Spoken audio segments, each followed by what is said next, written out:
ሙሽራዋ አይጥ። ዛሩጣ የምትባል አይጥ ነበረች። አንድ ቀን ጠዋት እናቷ ወይዘሮ መሩጣ ከእንቅልፏ ቀሰቀሰቻትና ተነሽና ለምሳችን ምግብ ፈልጊ አለቻት። ዛሩጣ ምግብ የምትፈልገው በየሰው ጓዳ እየገባች ነበር። ወደ ቤት የምትገባው ቀዳዳ ስታገኝ ወይ መሬቱን ቆፍራ ነው። ቀስ ብላ ተደብቃ ትገባለች። ከዚያም አንዳንድ ልጆች ምግባቸውን ከበሉ በኋላ ከድነው ያስቀመጡትን ትራፊ ሰርቃ ትበላለች። ሌላውን ደግሞ ለእናትና ለአባቷ ትወስዳለች። ዛሩጣ ምግብ ስትፈልግ ቆየችና አገኘች። ምን አገኘች መሰላችሁ? እስቲ ገምቱ ልጆች። አንድ ትንሽ ልጅ ሳይከድን ያስቀመጠውን ዳቦ ነበር።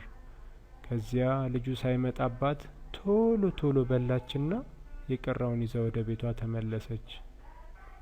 እቤት ደርሳ ስታይ እናቷ ለካ ተመልሳ ተኝታለች። እንቅልፍ ወስዷታል።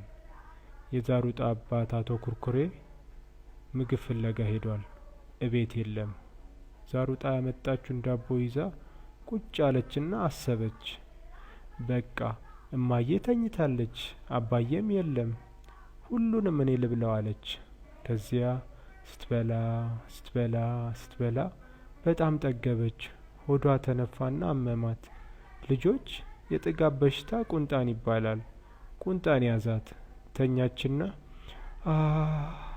ወይኔ እማዬ፣ አባዬ ሆዴን አመመኝ አለች። በዚህ ጊዜ አባቷ አቶ ኩርኩሬ ያገኘውን ዳቦ ይዞ ከሄደበት ተመለሰ። የዛሩጣ እናት ወይዘሮ መሩጣ ወደ ዛሩጣ መጣችና ምን ሆንሽ አለቻት። እኔ እንጃ እማዬ፣ ሆዴን አሞኛል። ምን በልተሽ ነበር ብላ እናቷ ጠየቀቻት። ምንም አልበላሁም ብላ ዋሸች ዛሩጣ። ታዲያ ሆድሽ ምን ሆኖ ነው በኃይል የተነፋው? በዚህ ጊዜ ዛሩጣ አፈረች። በመዋሸቷም ተጸጸተች። ተነስታ ወደ እናቷ ተጠጋችና ብዙ ስለበላሁ ነው የታመምኩት እማዬ፣ በመዋሸቴ ይቅርታ አድርጊልኝ አለች። ከጠገብሽ በኋላ ብዙ አትብዪ፣ ቁንጣኔ ይዝሻል አላልኩሽም? ደሞ አትዋሺ አላልኩሽም? አለቻት። ሁለተኛ አልዋሽም እማዬ አለች ዛሩጣ። በይተኝና እረፍት አድርጊ ይሻልሻል አለቻት እናቷ። ዛሩጣ ከእንቅልፏ ስትነቃ ብዙ የአይጥ እንግዶች ቤታቸው ተሰብስበው እያወሩ ነበር። ቀስ ብላ ተነሳችና ለሁሉም ሰላምታ ሰጥታ እንደገና ወደ ምግብ ፍለጋዋ ሄደች። አንድ ቤት ውስጥ ገብታ ምግብ ስትሰርቅ ማሙሽ የሚባል ልጅ አያት። ደነገጠች። ማሙሽም ደነገጠና ሄዶ ለእናቱ ነገራቸው።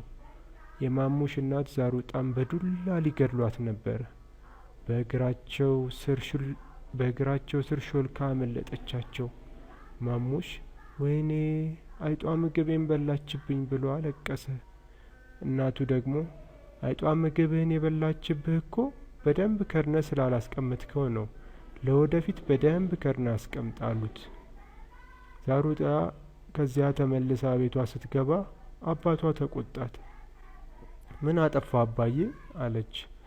የት ሄደሽ ነው የጠፋሽው ዛሩጣ ዘረጥራጣ ብሎ ተቆጣት። ምግብ ፍለጋ ሄጄ ነው አለች።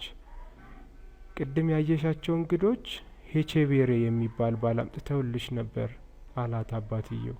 እምቢየው አባዬ፣ እኔ ባል አልፈልግም አለች ዛሩጣ እየተነጫነጨች።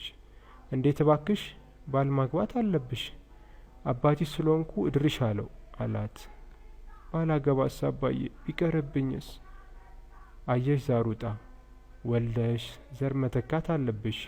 የራስሽ የወንድ ጓደኛ ማግኘት ይገባሻል። የሰው ልጆች ይማራሉ፣ ስራ ይሰራሉ፣ ወላጆቻቸውን አገራቸውን ይረዳሉ። እኛ ግን አንማርም። ስለዚህ ተጋብተን ወላጆቻችንን መርዳት አለብን። አንቺም አግብተሽ ከነ ባልሽ እኛን እርጂን።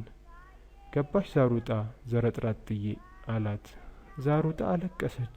አባቷም ተቆጣትና እኔ አባትሽ የምልሽን አትቀበይም አላት። ዛሩጣ አባቷ ስለተቆጣና ስላዘነ እሷም አዘነች። በኋላ ወደ አባቷ ተጠጋችና እሺ አባዬ፣ ምክርህን እቀበላለሁ፣ ትእዛዝህን አከብራለሁ አለች። ደስ አለውና ቅፍ አደረጋት። ከዚያ በኋላ ሰርጉ መዘጋጀት ጀመረ። ድግስ ይደገስ ጀመር። የዛሩጣ ጓደኞች መልኳን አሳመሯት፣ ገላዋን አጠቧት። ሰርጉ የተደገሰው በአንድ የሰው ቤት ጓዳ ውስጥ ነበረ። ከሰዓት በኋላ ሙሽራው ሄቼቤሬ ጥቁር በጥቁር የሆነ ልብስ ለብሶ ከነሚዜዎቹ መጣ። ለሷ ጥሎሽ 30 የባቄላና 20 የሽምብራ ፍሬዎች አመጣላት።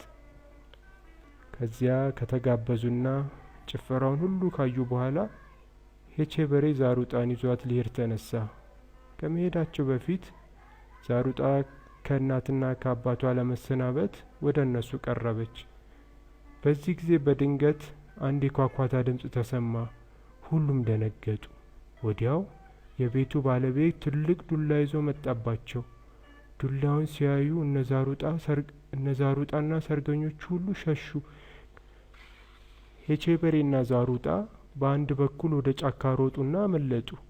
ሁለተኛ ሰው ቤት እየገባን አንሰርቅም፣ ከጫካ ፍራፍሬ እየለቀምን እንበላለን፣ እንኳን ዛሬን ተረፍን አሉ። አመሰግናለሁ።